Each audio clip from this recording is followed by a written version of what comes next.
Hello everyone and welcome to a new video. MC-Mura here. Today I will talk about dashes, how you can get better at checking dashes and reacting to them.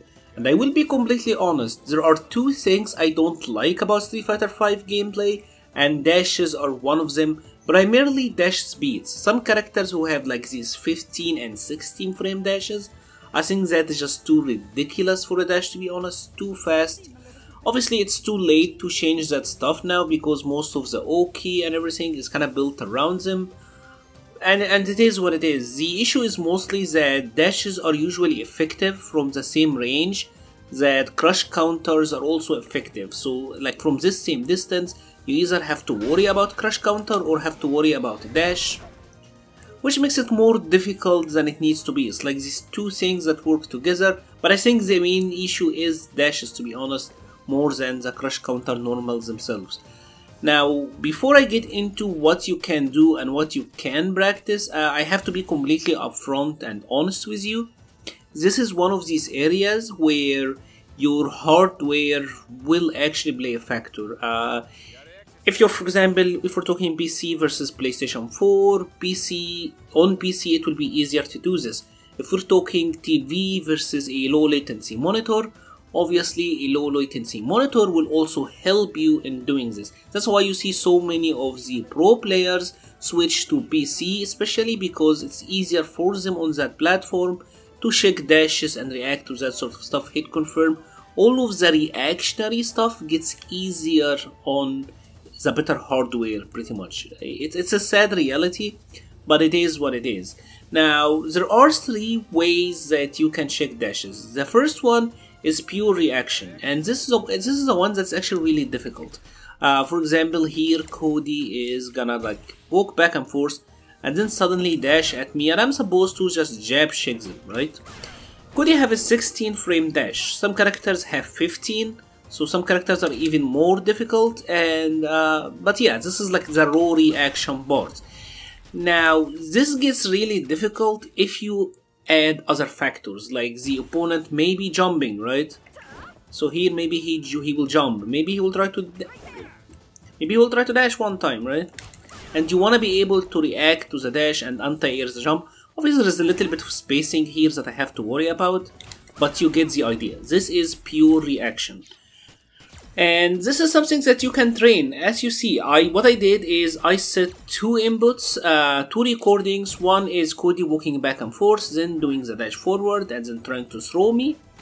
The other is Cody doing the same exact thing, but then jumping, right? And then I wanna react to each of them individually without knowing which is which. So you record both of these, you set both of them on, and on this option you say display recording playback info off, so that the game doesn't show you which replay it is replaying. And now you kinda just have to purely react. Right now we got the anti-air, now we check the dash, right? This is like a pure reaction, and this is one that you can get better at the more you train, right? But obviously this will take some time and effort. But this is one of the key ways that you will get better at checking with dashes. Obviously practicing is key. Just like hit confirming, just like everything, the more that you are prepared for it, the easier it will be for you. Now the second thing that you really have to know, or the second situations where dashes are really important, is specific set play or O-key situations. Let's say for example that Cody activated his V-trigger, right? And he went for his forward throw. This leaves Cody at a plus 13 advantage, right? But if he dashes forward after it, he can go for the command grab. So if you are using Rose, this is a situation where you know that Cody might be looking for a dash here. So you're like kinda like half anticipating it and half reaction. A big part of reacting to dashes is anticipation, right? So in situations of O-key, one like that one where you know the dash is fake, it is important to know how plus your opponent is and that the dash is fake in this instant, and then you get to jab it. Other examples is M Bison doing back throw and then doing his Psycho Axe. Sometimes Bison players will dash, so this is an easy situation to check the dash in. And finally, one of the most obvious situations where you can react to dashes is the round state in general. If the opponent is at 25% health, or like you as a player have a significant life lead over the opponent, right? Now Cody needs a comeback. Cody needs to do something that will swing the round in his favor. And this means that he will have to get in, right? And for him to get in, this means either jumping or dashing. So this is where dashes becomes a little bit more obvious, right?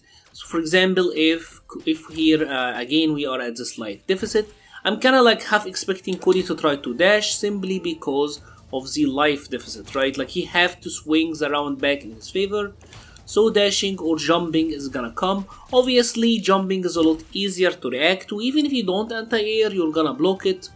So it's a little bit easier, while dashing is more of a surprise attack. Now, other situation where dashes might happen and you have to be ready for is if the opponent dropped a combo. So let's say for example that Cody here did a standing medium kick, right? And he was too far to convert. Typically he will try to dash here and do something like this. So let's record it again. Right? These situations happen all the time where he like got the combo but was too far to convert, so he will like to dash. Many players do this, so you have to be ready here and be able to check the dash, right? I wish I could tell you that there is like a magic secret, but most of this revolves around reading your opponent. Obviously some players have like very readable patterns, but it can be difficult to get a read on the opponent really quickly. The more that you play them, the easier it will be for you, and that's just natural, the natural way of things. But otherwise, a big part of it is pure reaction and just reading the round, reading that now the opponent needs to swing the round, so they will jump or dash. Maybe they like to dash after a normal from this particular range, etc, etc, etc. But honestly, practice makes perfect, right? If you have enjoyed this video, please leave a like or a comment, it helps the channel so much. I will be leaving a link to the Patreon page and the Discord server page in the description below. Thank you very much for watching and stay safe.